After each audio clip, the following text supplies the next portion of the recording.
warahmatullahi wabarakatuh. Perkenalkan, nama saya Tika Aryani, NIM 1903011019, Prodi PGSDA semester 4. Baiklah, di sini saya akan membuat video micro teaching media kreatif pembelajaran K13 dengan tema 8 daerah tempat tinggalku subtema 3 keberagaman daerah tempat tinggalku pembelajaran ke-1. Di sini saya ingin memenuhi tugas mata kuliah pengembangan model pembelajaran IPS TSD dengan dosen pengampu mata kuliah yaitu Ibu Yulia Darmianti MPD.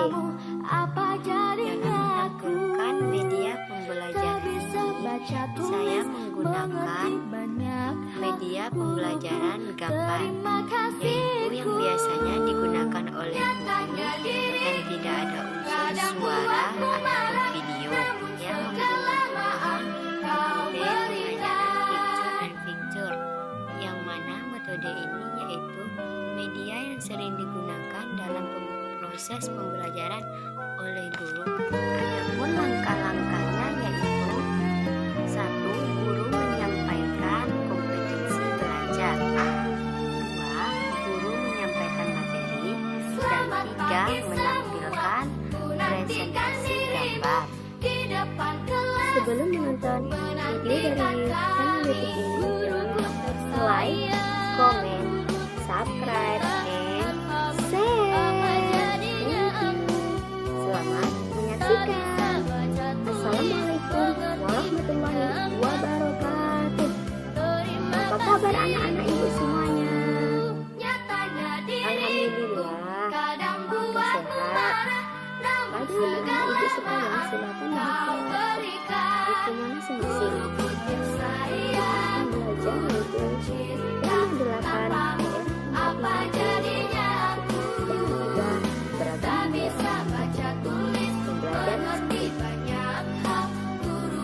pada halaman 50. Silakan, siapa yang tahu apa itu keberagaman? Keberagaman adalah suatu kondisi dalam masyarakat yang banyak sekali perbedaan dalam berbagai bidang. Indonesia merupakan negara kepulauan yang penuh dengan keberagaman dan perbedaan. Adapun hal-hal yang meliputi dari keberagaman tersebut yaitu suku bangsa, ras, agama, dan lain sebagainya. Karena perbedaan di antara suku bangsa yaitu banyak sekali yang memiliki suku dan berbagai macam-macamnya. Ada rasnya yaitu ada yang berkulit hitam dan ada berkulit kecoklatan, sawo matang, ataupun kuning-kuning langsat dan putih. Sedangkan agama banyak sekali di Indonesia, yaitu adanya agama Islam, Kristen, Konghucu, Buddha, Hindu, Katolik, dan Protestan. Siapa yang tahu faktor penyebab dari perbedaan keberagaman? Coba kamu sebutkan, Ani. Perbedaannya yaitu ada perbedaan geografis, iklim, dan pengaruh kebudayaan asing. Karena di Indonesia ini banyak sekali kebudayaan asing yang masuk. Ibu mempunyai gambar tentang keberagaman adat yang ada di Indonesia. Indonesia memiliki 34 provinsi. Ada banyak sekali ya. Ini ibu mempunyai contohnya sebagian dari pakaian adat yang ada di Indonesia. Ibu mempunyai media pembelajaran K13 dengan media kreatif, yaitu tentang keberagaman daerah tempat tinggalku. Ini salah satu dari keberagamannya yaitu keberagaman dari baju adat. Di sini banyak sekali gambar, yaitu ada keberagaman baju adat Jambi, Sumatera Barat, Bali, Yogyakarta, Jakarta, dan juga Papua.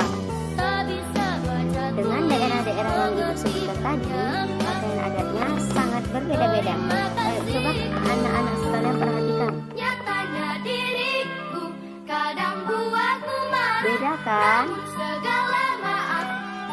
Baju adat Sumatera Barat dikenal dengan Bundo Kandung. Dengan penjelasan apa? dan juga menggunakan media pembelajaran tadi, apakah anak-anak sekalian sudah mengerti atas beberapa keberagaman yang ada di daerah kita, yaitu di negara kita Indonesia? Banyak sekali perbedaannya. Nah, anak-anak ibu semuanya, selain kita memahami tentang perbedaan antara keberagaman dan adat dan ras di negara kita, di sini ibu ingin bertanya, siapa di sini suka membaca? Oh, banyak sekali ya di kelas ini yang suka membaca. Coba Ananda buka buku halaman 58. Apa itu membaca? Dan apa saja manfaat dari membaca tersebut? Membaca merupakan kegiatan melihat tulisan bacaan dan proses memahami isi teks dengan bersuara atau dalam hati. Sedangkan manfaatnya tidak hanya meningkatkan kecerdasan otak ataupun kemampuan berpikir, dan juga meningkatkan daya ingat seseorang.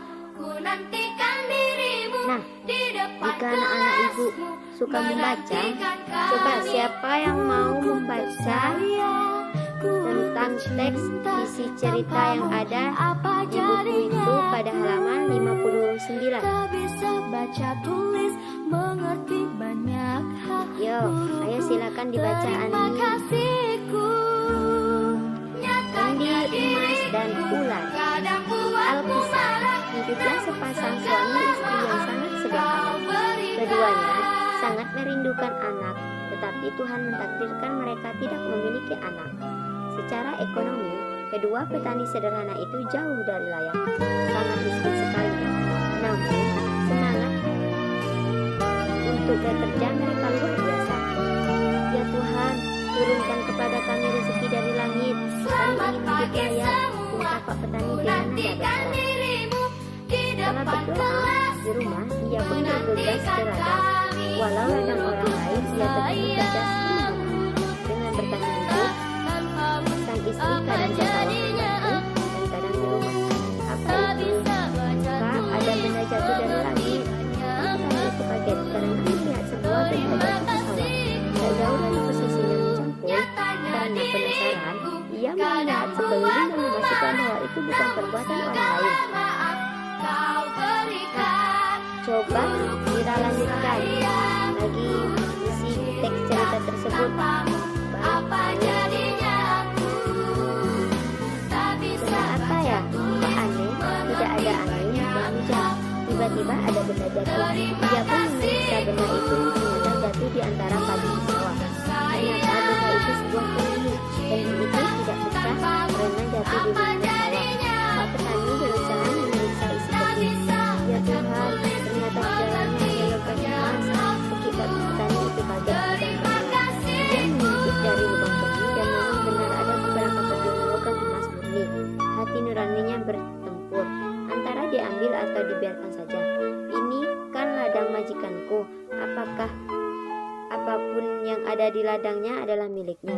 Aku tak akan mencuri sesuatu yang bukan hakku, ujar petani itu sambil memegang kendi tanah liat yang berisi emas kain murni.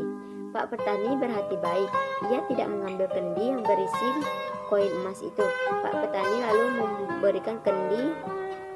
membiarkan kendi pada posisi semula di pojok sawah. Ia pun melanjutkan pekerjaannya bercocok tanam di sawah.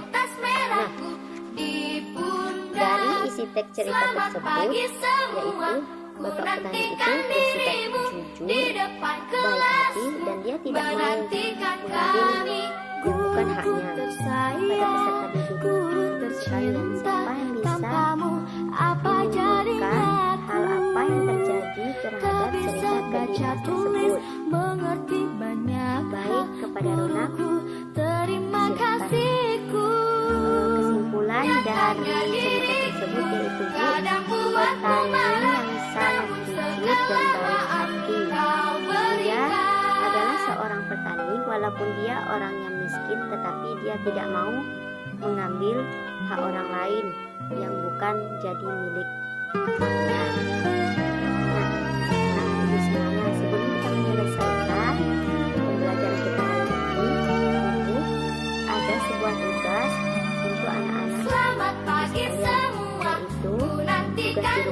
dengan membuat bentuk gambar bening tiga dimensi. Pada pertemuan selanjutnya